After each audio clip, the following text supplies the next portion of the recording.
आपका ये एतराज जायज, आपका ये एतराज जायज, आपका नहीं भाई ये एतराज जायज। अब जो मैंने एतराज किया उस पर बोलिए, करें इनका ट्रायल एंटी टेररिस्ट कोर्ट में। आपके ख्याल में ये इन लोगों को सजाएं मिलनी चाहिए या नहीं? गलत है, गलत है। तो आप नहीं भाई इसलिए जस्टिफाई कर रहे हैं कि अगर वो घुस गए तो ठीक किया उन्होंने। एक मिनट, एक मिनट नहीं भाई, एक मिनट, एक मिनट, एक मिनट, एक मिनट नहीं। अब प्रोसीजर आप कह रहे हैं ना कि एक कर्नल साहब जो है एक फौजी अदालत में सारा कुछ करें, ये एतराज मैं आपका सुनने के लिए तैयार हूं। वो तो मोर चुराया था, इसने तो गमला तोड़ा था। चाहिए आए, चले इस पे आ जाते हैं।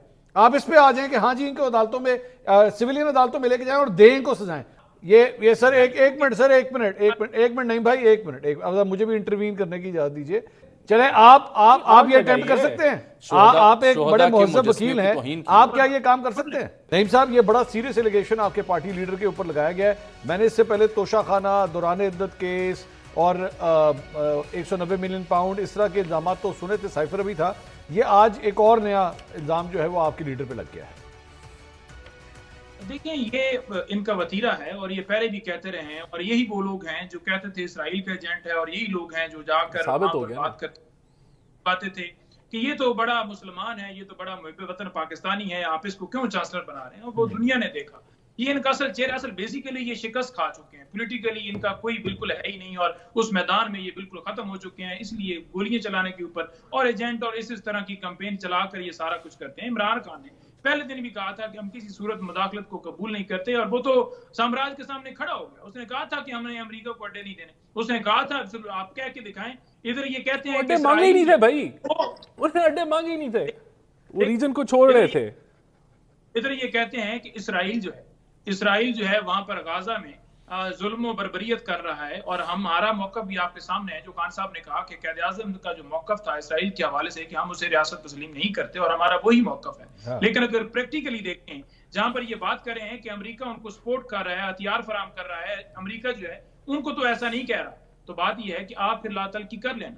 आप क्यों फिर बात कर रहे हैं कि हम चाहते हैं कि अमेरिका के साथ हमारे तल्लुकात रहे, हम रिलेशन रखना चाहते हैं। खुद ही अपनी बात को निगेट करें और खुद ही जो है वो कह रहे हैं कि अमेरिका जो है वहां पर जनाब सारा ये करवा रहा है। तो दो जो आप चेहरे रखेंगे ना वो दुनिया देखेगी। आप अपनी सियासत जो है ना उसके चक्कर में किसी के ऊपर इल्जाम तराशी ना लगाइए। आपके मुल्क के अंदर अगर बुनियादी हकूक होते तो कभी भी किसी दुनिया के किसी मुल्क को ये कहना ही ना पड़ता, कोई ना कहता और कोई किसी के ऊपर एतराज ना करता कि फलां मुल्क हमारे मुल्क के अंदर क्यों बात कर रहा है। क्या ये जो सारी चीजें हो पता इंडिपेंडेंट इदारे हर शख्स क्या ये नहीं कह रहा कि मुल्क के अंदर धांधली की गई है? क्या ये नहीं कह रहा कि आप 2 दिन के अंदर एक कर्नल साहब बैठे हैं और उन्होंने 25 लोगों को सजा दे दी है? और किस वजह से सजा दी है जी? आपने मोहर चुराया है, आपने एक झंडा लगा दिया पीटीआई का। देखिए, रियासत के 3 सतून है, अदलिया है, मुकर्रना है। वैसे नईम साहब ये ओवर सिंप्लीफिकेशन है मेरे ख्याल में मामलात की कि आपने मोहर चुराया है, आपने गमला तोड़ा है। ये सर एक मिनट सर, एक मिनट नहीं भाई, एक मिनट, अब मुझे भी इंटरवीन करने की इजाजत दीजिए। ये सर ओवर सिंप्लीफिकेशन नहीं है कि जनाब आपने मोर चुराया है तो इस वजह से आपको सजा सुना दी गई। जनाब वो जिना हाउस के अंदर घुसे हैं, वो एक ऐसी जगह पे घुसे हैं जहां पे उनको घुसने की इजाजत नहीं है। ठीक है, चले आप ये अटेम्प्ट कर सकते हैं। आप एक बड़े मुहज्जब वकील हैं, आप क्या ये काम कर सकते हैं?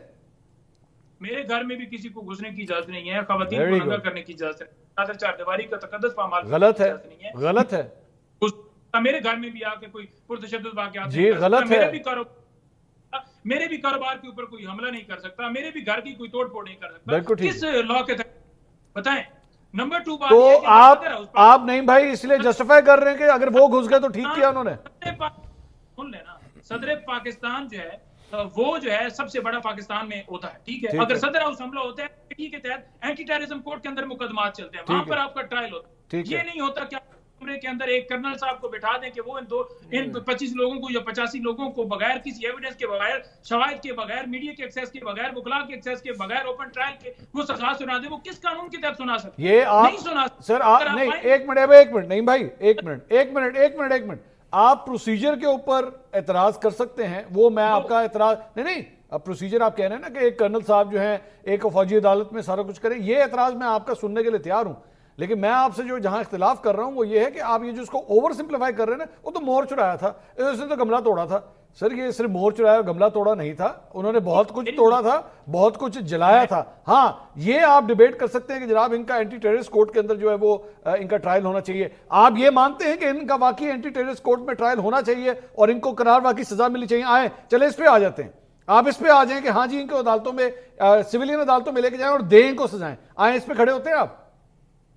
एक एक बंदे को अगवा जो किया गया है, 1.5 साल उनको मिलिट्री कस्टडी में रखा गया है, किस कानून के तहत किसने रखा है, क्यों रखा है? 24 घंटों के अंदर जब आप किसी बंदे को गिरफ्तार करते हैं तो मुतलका अदालत में पेश करना होता है। ये नहीं हो सकता कि आप उठा लें और गायब कर दें, नाखून उतारे। आपका ये एतराज जायज, आपका ये एतराज जायज, आपका नहीं भाई ये एतराज जायज। अब जो मैंने एतराज किया उस पर बोलिए, करें इनका ट्रायल एंटी टेररिस्ट कोर्ट में। आपके ख्याल में ये इन लोगों को सजाएं मिलनी चाहिए या नहीं?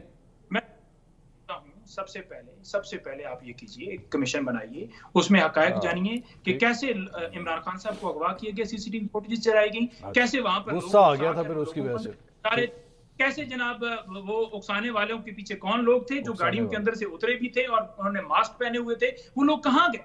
उन तमाम लोगों को बेसिकली आपने ढूंढना है कि ये कराया किसने, पहले साबित हो। अगर एक ब्रेक किसी ने और कसूर है, 12 लोग हैं, 25 हैं, 85 हैं, तो फिर आप सजा दीजिए।